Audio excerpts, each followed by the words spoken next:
Welcome back to another episode of Spirit of an Athlete. On this episode, I interviewed Gill Stapleton.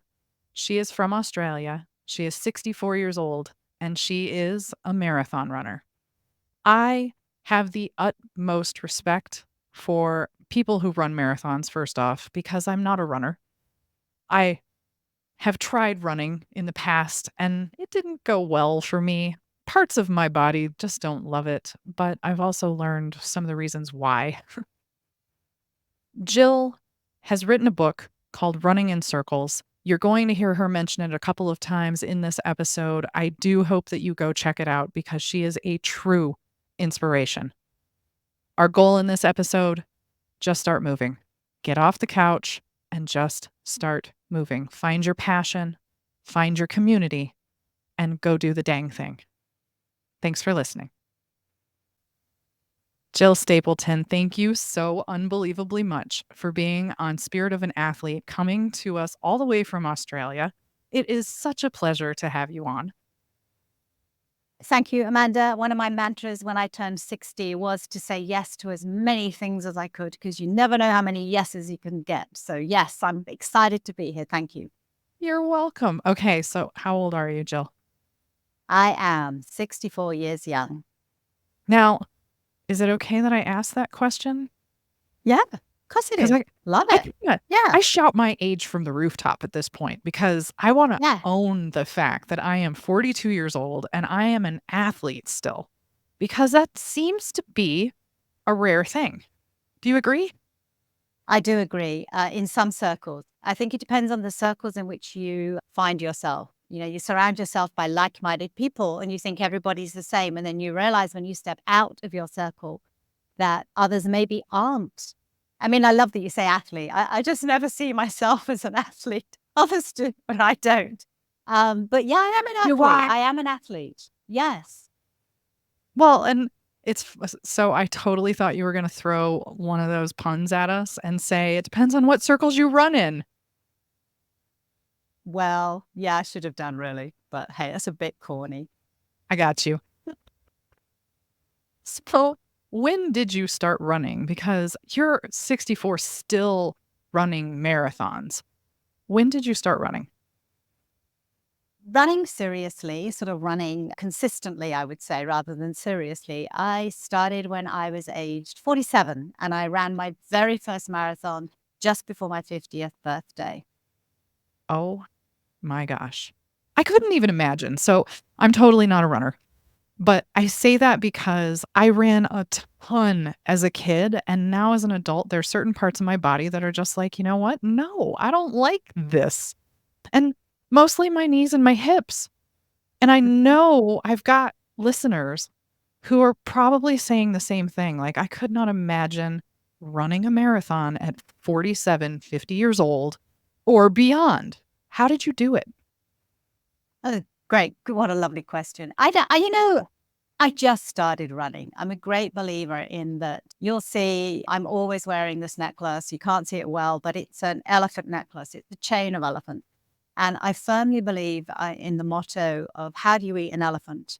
It was something I did through my training as an entrepreneur, one bite at a time. And running a marathon, seriously, is just one step at a time. I didn't just run a marathon. We had 2 years and sort of running before we ran the marathon. I say we because it was with a new friend of mine I'd met when I was 47. And we trained together. We met one very cold, wet evening at an oval, and thought we were outclassed. We went along to do this charity training for running, to learn to run 10Ks, to learn. I don't know why you have to learn to run, but we thought we did. And we ran 10Ks together. And that cemented a friendship that's lasted since that day. And we now live in each other's pockets. We call each other family because I'm from overseas. And we just decided we would say yes, we would give it a go. And I think we made the goal exciting because running a marathon in your hometown maybe isn't exciting. So we were both very busy, leading organizations, both Helen and I at the time. And so we said, yes, if we're going to do one marathon, let's just run around the streets of Paris. And so we flew to Paris and So how do you do it? Well, there was just beautiful scenery, beautiful atmosphere. Our husbands were on the sideline. My family all hired a bus and came from England. It was an epic event. And it changed our lives. It changed our lives completely, both for Helen and I. Crossing the finish line of that marathon, we found something in ourselves we didn't know existed. Okay, I've never been to Paris, and I'm sitting here going like, I can't wait to be an international athlete because I love to travel personally. I am obsessed with traveling. Where else have you traveled to run? Oh, I don't think the podcast is long enough. I decided after Paris to do 5 marathons in 5 years. So I ran New York, I ran Berlin, I ran Chicago. I kept coming to America. One, because the exchange rate was good. And two, because that's where there's a series of running marathons called the World Majors. Yep. There's 6 world majors at the moment, and I've run them all. So that includes Boston, it includes London, so I have traveled the world running, and that's why I run marathons. It's been my annual leave every year is like, which marathon? Oh, Helen, where should we go this year? And we're very fortunate. We had older children, teenage children, we could leave them. And it became a part of our way of dealing with empty nesting, I suppose. You weren't holidaying with your children anymore. So you holiday with your best friend. And our husbands get on really well, and we'd go to all these amazing countries. So I made it my mission to get the 6 world majors under my belt. And this year I'm hoping to get potentially a 7th, because they're looking at bringing Sydney into it. It's not there yet, but I'm going to run it in September just for the fun of it. Because you can. Okay, so are you living in or around Sydney now? Yeah, I live about 4 hours. I live in a beautiful little place about 4 hours outside of Sydney. Australians would know it as the far south coast of New South Wales. I moved out of Sydney about 5 years ago. So now I get to run trails and along beach tracks. And Mm. I'm making it sound idyllic because that's what running does for me. It's just an amazing way to discover nature. And I used to say it didn't cost me money, but it's cost me 15 years of travel and shoes and gear, because you've always got to have new gear. So it's not a cheap sport, really. It's not just put on your shoes and go out the door. Not these days. It's a lot more techy than that, but it can be quite simple. And for me, I live in the most beautiful place where I can run and see the kangaroos and the cockatoos, the kookaburras. It's amazing. Amazing. Okay, at 40, so you're 64. I'm doing the math in my head. Yeah, 47, yeah. that was the late 90s. Is that right? Is that what? It was the late 90s. You were 47 in the late 90s? Oh, no, not that old.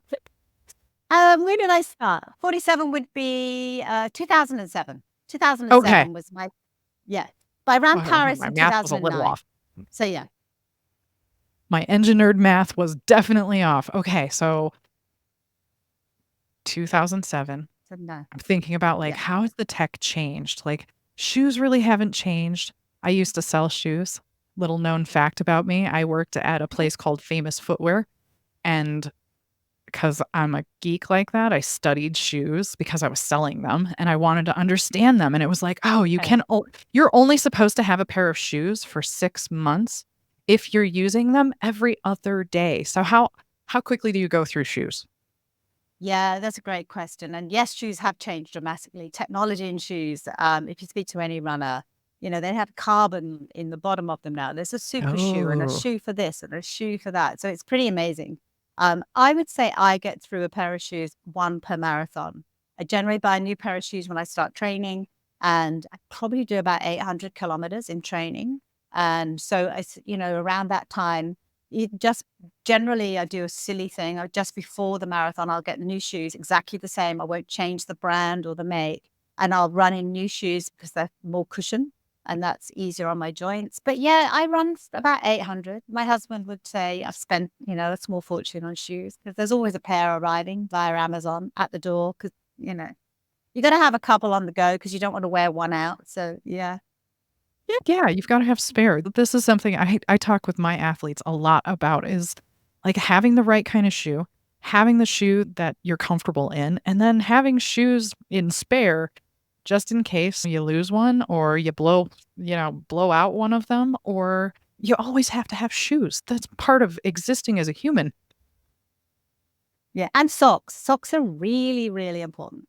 The I had no tech idea in when I socks. started running tech in socks and the anti-blister socks and getting the right ones that fit with the right shoe. And Helen and I have probably could do a world survey research project on socks. So yeah. I love that. Well, and I feel like sock technology has actually advanced faster than shoe technology, in my humble opinion. Mm, The maybe shoe I have no shape has idea. pretty much stayed the same. The cushioning is close to the same, but I agree with you. There's definitely different shoes for different types of runs. If you're doing a trail run versus a street run, you've got two different kind of shoes. Okay, we digress. Oh, but it's important. If you're thinking about becoming a runner, you really do have to think about the shoes and the socks. And then if you're thinking about doing long distance, you have to think about the shirts.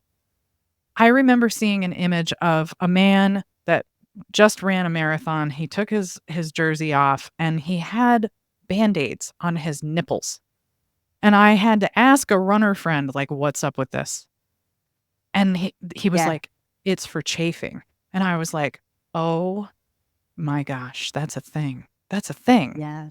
And it's a I big thing with women with the right sports bra. There's a lot of new research. You talk about technology. Sports bras have changed dramatically over the last sort of 15, 20 years. And there was some recent study about they were linking ACL, your ACL ligament injuries to the sports bra. Like, who knew that the two could be related? And of course, when you think about it, it makes complete sense. If you're not well supported at the top, you're probably not running right. So chafing is the thing. I write about it in my book. Chafing's a big thing, especially long distance. But we get ahead of ourselves because, we running a are marathon took me years. I mean, to go out and just do a 5K park run or run out the front door and just get started, none of that matters. None of that matters. It's just right, about moving and getting right. out the front door and popping on a pair of shoes. And really the shoes only comes later when you get serious about it. None of this mattered to me in the first sort of few months and years of running. I just did it. But the more I did it, the more I realized I needed to look after my body if I wanted to keep doing it. Yes, yes. Well, okay, so yes, you said you run 800 kilometers to prep for a marathon. And I'm sitting here thinking, I think I run maybe if I'm lucky, 60 a year. A Yeah. year. But Again, I'm not it's a just runner. that's my thing. You have other sports, and that's what I really want to impress upon people when I talked about my love of running and when I talk about my to friends. It's what is it? Do what you love. Find something you get passionate about. And I talk a lot about pickleball because it's the growing sport at the moment. And a really good friend of mine, for years, she said, "I'm so jealous of your passion for running. I just don't have it." And then she discovered pickleball in her 60s, and now she's in the Masters Championship for pickleball. It doesn't matter what the movement is. It matters that you move. Yes. Oh my gosh. One of my favorite things to say is you don't want to let rigor mortis set in before you're dead. If you're sitting on the couch watching TV, you are literally letting rigor mortis set in before you're dead. Yeah. Move your body. And Just find okay, something. Say yes to a few things. Go and do pickleball or take a Zumba class or say yes to a local park run. Just try it. And you will find something that you enjoy that makes you move. yeah. And that's truly the trick. I mean, at 64 years old, you've got to know this. The thing that works is the thing that makes you light up. Yeah. That's the thing that you should be doing. And if it was something that you learned to do in your childhood, attempt to go back to it. I had a woman on the podcast, Angela Fuller, who she was a gymnast when she was very young. She stopped when she was 13. And at 40, she decided to go back to it. And at 43, she was just part of Team USA. And she did the World Cup in gymnastics. And I'm just like, see, she went back to the thing that she knew she loved when she was a kid. Now, I can't see myself going back to playing softball at the level that I was playing at, but I could definitely see myself doing like slow pitch, even though it's frustrating to play a sport like that. So I had to go and I had to find different things that I enjoyed. Yoga became one of those things in my 20s.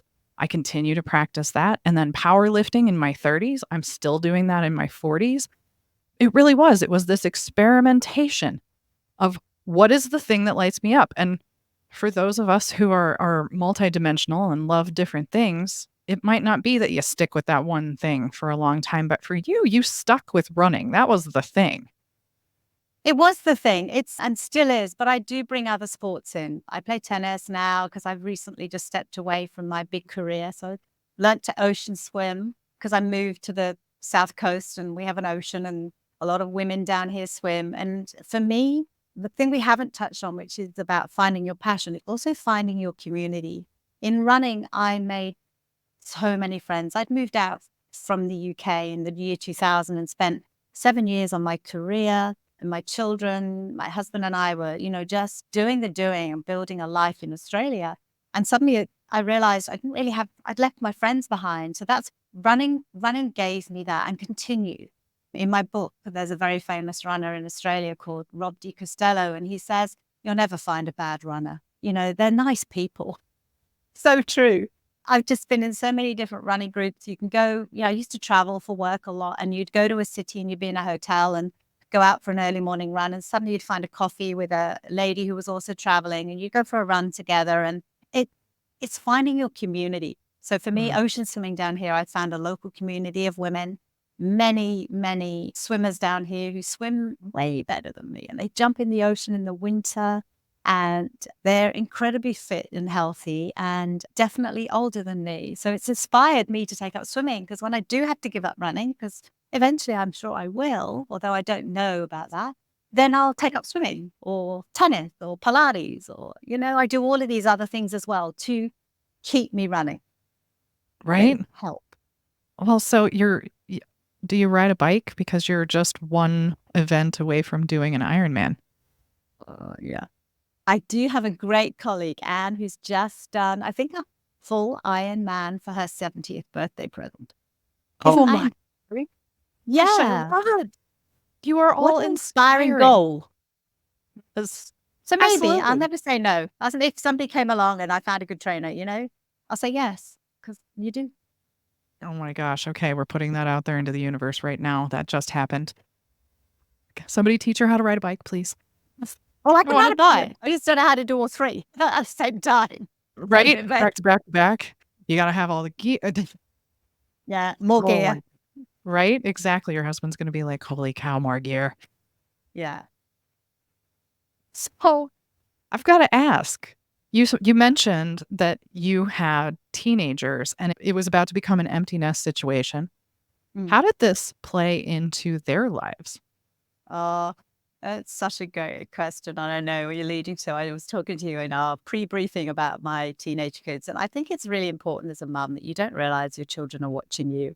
And I'd head out on a Saturday morning for an early run. And certainly by then my youngest had turned 18 and you're allowed to legally drink in Australia. And they'd go to the club on a Friday night and we'd be the place where all the boys would sleep overnight.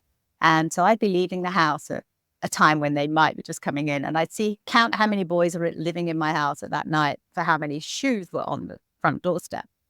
And no idea that they're all watching me. And these, events then took a turn when my daughter, who was living overseas at the time, rang me and said, Mum, I know you want to do another marathon. I was going to do 10. And they thought when I said I wanted to do 10 in 10 years, I was going to stop. I never said I was. Everybody else thought I was. And she said, Mum, would you like to run New York with me? I've managed to get some spots to run the New York Marathon in aid of World Vision. She was working for them at the time, which is the big charity here in Australia. And I said, absolutely, yeah.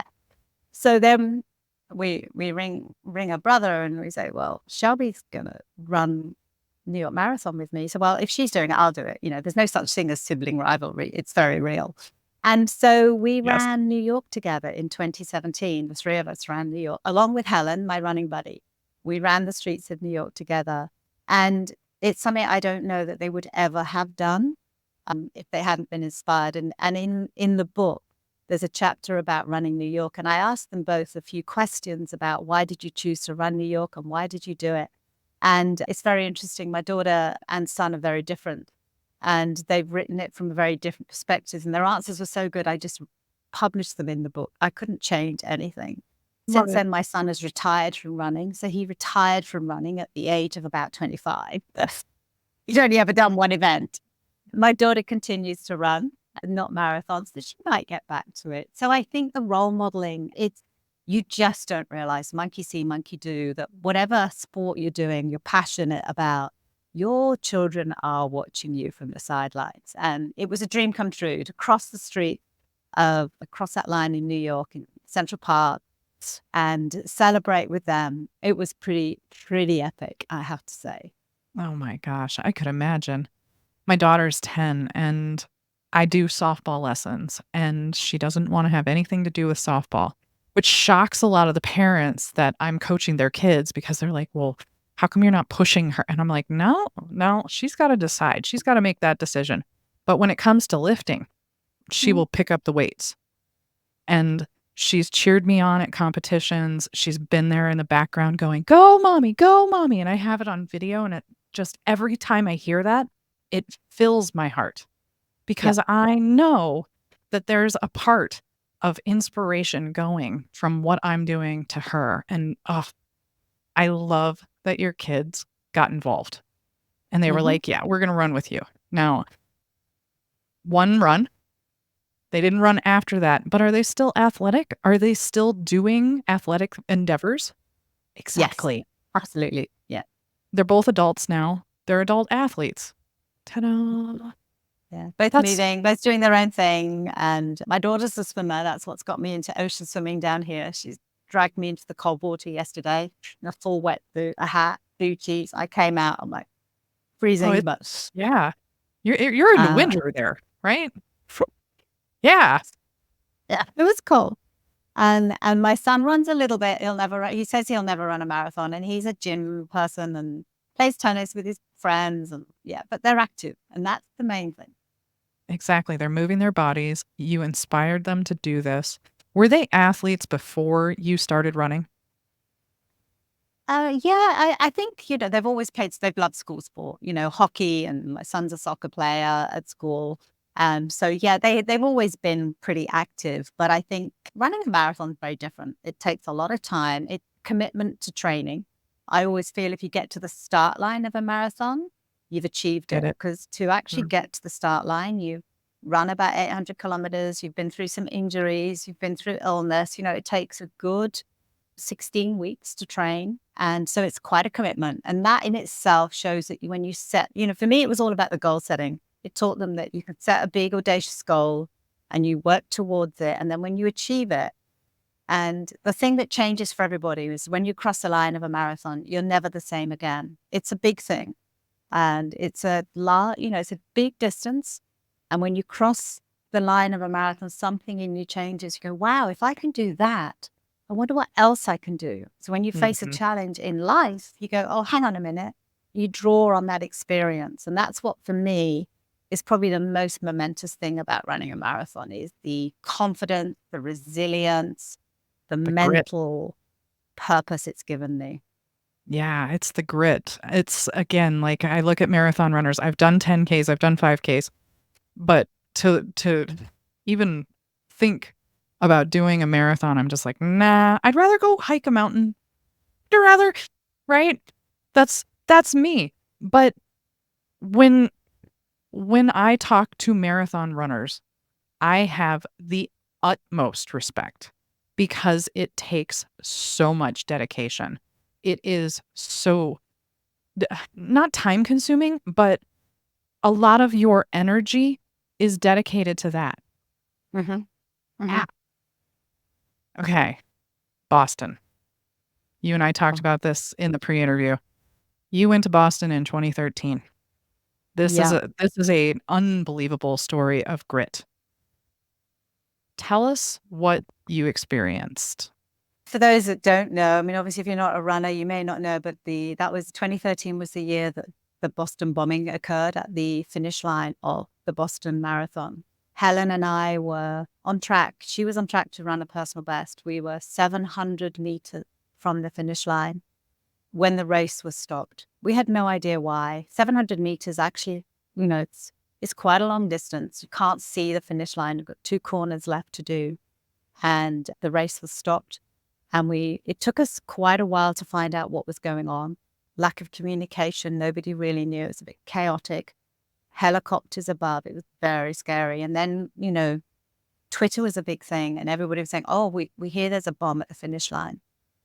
And so at one point, Helen and I were talking about, "Oh, I wish they'd hurry up." We had our watches on pause. We were like, "Come on, we just want to go again." Very self-centered, and you're very depleted of that phase. Just want to Right? move. Just go. But then suddenly something switched. The minute we heard, "Oh, there's been a bomb at the finish line," we were like, "Our husband's at the finish line." So then went from being about us to being about them, and trying to contact people, and they were absolutely fine. They'd not made it to the finish line Oh, thank God. because of the chaos. And eventually we made contact with them, and we then had to walk away from the finish line because you couldn't go forward. So here's this big goal. You've spent months and a lot of money getting to this point. You then have to turn away and walk away from the finish line and walk in the opposite direction, back where we'd run, to eventually find our husbands. And we all, were safe and sound. And thankfully, because a lot of people were injured that day. But in that moment, what was really interesting, Amanda, and I didn't tell you this, I realized I was in a toxic situation at work. I was the CEO of an organization that was not functioning well. I tried for 2 years to change it, and I couldn't. And I realized in that moment, if I could walk away from this goal, I could walk away from my job. Oh So my as we're gosh. walking away I turned to Helen and I said, "When I get home, I have to quit." She said, "Quit what? Running?" "Yeah, quit my job." And it sounds simple to most people, but I'm the income earner. And so I quit my job the minute I got back. And it was such a life-changing event for me. Not only walking away from that and realizing that you can walk away from a goal. Sometimes things are beyond your control, but I could walk away from this situation. And the mental, I suppose, what's the word? The mental strength it gives me or gave me Mhm. at that moment was, yeah, walk away from that situation. I can walk away from anything. And I walked away from the job, and it was a very, very, very difficult few days, obviously in Boston. But the most precious thing in this world was that we were invited back to run the next year. Anybody who didn't finish, Boston were amazing. Honestly, their crisis management plan was unbelievable. The way they looked after people, their support team, people reached out to us weeks and months afterwards to make sure that we were good. They even mailed us a medal in the post because we didn't get it. And we're like, "No, we can't have the medal. We didn't cross the line. That's not right." And so we went back in 2014 and we ran it again. We did cross the line that year. And even now, I get very goosebumpy because I'm like, it was such a humbling experience to be in that city and to know that the runners had come back and that they weren't going to be beaten by terrorism. And they came back in force, and we ran with people. I remember running at the back of the pack with this young woman who'd lost her leg in the bombing the year before, and she ran on a prosthetic. 12 months later, like unbelievable to see the power of humanity. And for me, I'm just so grateful that I went through that experience, which was terrifying, to be able to go through such an amazing experience. And I'll never forget it. That whole week in Boston was just an unbelievable, humbling experience. And just the personal lesson alone from the first one. I mean, God put you in places to help you out and guide you, and that one was probably very bittersweet, right? We've got this horrific ordeal going on, but then at the same time realizing, I have the strength to walk away from this. I have the strength to walk away from something that was toxic. Congratulations on that. That is amazing. And the fact that Boston brought everybody back and everybody came in force, yes. That was 1, the right thing to do, but 2, to show the resilience of everyone who was there. That's uh, now I wanna go find the woman that had the prosthetic and have her on the show. Yeah. Oh, there's Oh, a few, Amanda, that have done it since. There are many that have run Boston Marathon from Boston because there were many more maimed and injured, than died. I forget the yes. number now. I think it was 200 and something, there's a lot of people. So I think their lives were changed forever. And I'm just truly grateful that The other lesson is for anybody out there thinking you're taking up running, don't ever worry about running slow, because if I'd run any quicker, life could have been very different. So, right? I never ever think about running slow anymore. Like, If you make it to the finish line, actually, if you make it to the starting line, I done. loved that you said that because it's so darn true.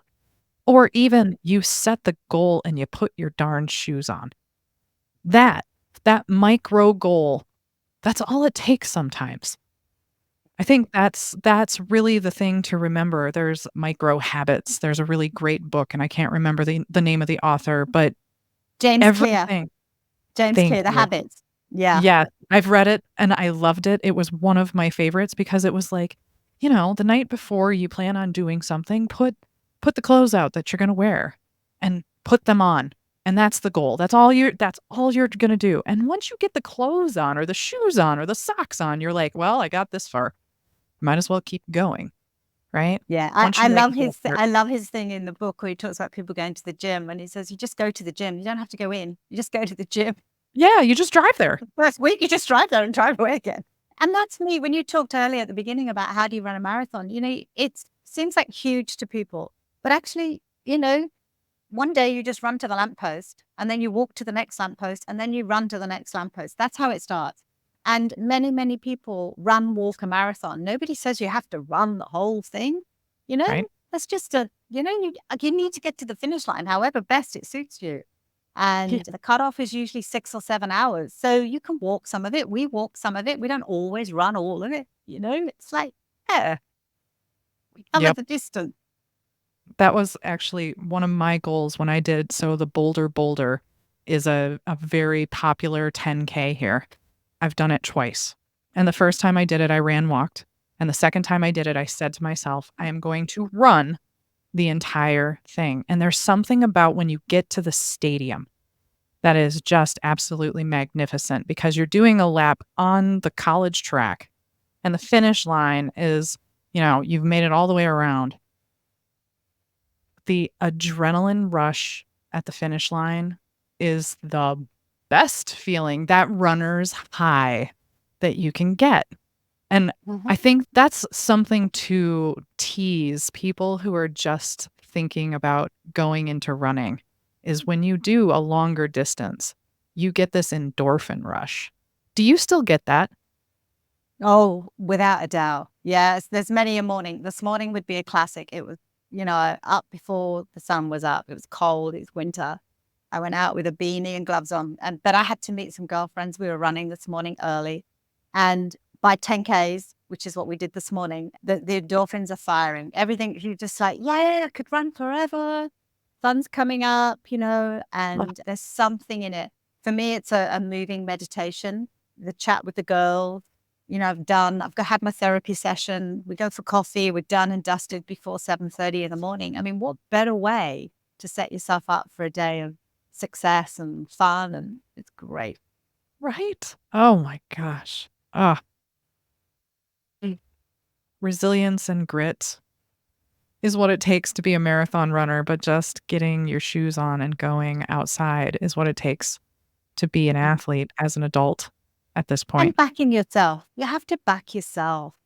Yeah. Nobody else Yeah. will. It's not at my age. So you back yourself. And you're right. Running makes me strong. It's made me much stronger than I was 15 years ago. Definitely developed resilience and persistence in me. It's taught me to be brave and take risks in my not personal life, but my professional life. And that's come from running. I never thought I'd be able to run one marathon, let alone, like one a year since then. And I continue to do so until I can't do so. So yeah. Jill, you are a true inspiration. I want to be you when I grow up. Hashtag goals. Has- Ah, And it that's has great. been. That's the other thing is always to have. I mean, for me now, I want to be Wendy. Wendy is a local lady who lives here on the coast, and she swims. She's in her 80s. And she swims the ocean every day. She does a kilometer in the ocean, summer or winter. She enters a race every year, our annual race, and she wins it every year because she's the only one in her age group. I want to be Wendy when I grow up. See? Yes. that kind of inspiration, but also it's motivating. It really truly is motivating, and that is one of my many goals with this podcast is to open up adults' eyes to not only sitting on the sideline and watching their kids, but actually Mm, go do the dang thing that lights them up and brings them joy. yeah. Otherwise, you're letting rigor mortis set in early. And the more you say yes to things, the more you'll find that they open so many doors. I mean, a fantastic mentor of mine when I was running my business, and I've been very privileged to be in the area of entrepreneurism for 30 years. And George said to me once, don't ever wait for the lights to all be on green because they never will be. You know, when you're driving down a highway, they're never all on green. Just say yes. And then if you get to an amber or red, just wait until things work out and then you can keep moving forward. And so it is a case of just saying yes, try a few things. And, you know, as a kid, you make your kid try all the different sports till they find the right one. But we stop doing that when we grow up for some reason. I don't know Right? why. Because we had kids and they're taking up our time and wah, wah, wah. It becomes excuses. It really does. I've seen it time and time again where people just immerse themselves in their kids' lives and they forget that they have their own. And then they get to a point where the kids are leaving, empty nest syndrome, and all of a sudden they're like, well, what should I do? Go find something that lights you up. That's what you do. And hopefully you do that before they leave the house so that you know what you're going to go do and do it in community. I loved that you brought that up. Community. Yes. When you look at blue zones and longevity and people who live the longest, the number one key is to be in community. Number one. So if Yeah. you want to live a long time, Well, find and that community. I moved out of Sydney 5 years ago. I didn't know I knew how I moved down here again because of Helen. My running buddy had a beach house down here and we moved here and I've now met the most amazing women. We meet 3, 4 times a week to go for a run or a coffee or lunch. I've made the most amazing friendships throughout the country, largely because of running. And Ian, I'm still in contact with friends back in England. And when I go back to England, we'll run together. I have colleagues in America. So when I go to America, we'll run together. It's finding that community because as you grow older and the children move away, you need that community. It becomes your lifeline. It does. It totally does. I love that. That is, and the fact that your best friend, you guys run together all the time, that is so beautiful. Oh, Yeah. I And wish we my would best never friend have lived met closer. if we hadn't both said yes to going to do one 10K. And it took us 3 months to train. Don't get me wrong. It took us 3 months to train for this first event. And when we crossed the line of that particular event, we both felt like world champion. Now we would do 10Ks without even waking up. At that time, it was huge to us. We got a medal around our neck. We got recognition in our 40s. And it was that power of that recognition that went, oh, I like this. This makes me feel special. And we went, oh, we better do something else to get another medal. And that power of recognition and praise, never underestimate that when you're slightly more older, maturer. Exactly. Exactly. When you're in your 40s, your 50s, your 60s, 20s and 30s, I'm just kidding. When you're in your 20s and 30s, you need that motivation too. Because we are, but at that point, we are beyond playing in high school or playing in college. And potentially, you're not a pro player. So it's Mhm. finding that passion and that thing that really drives you after those times have ended.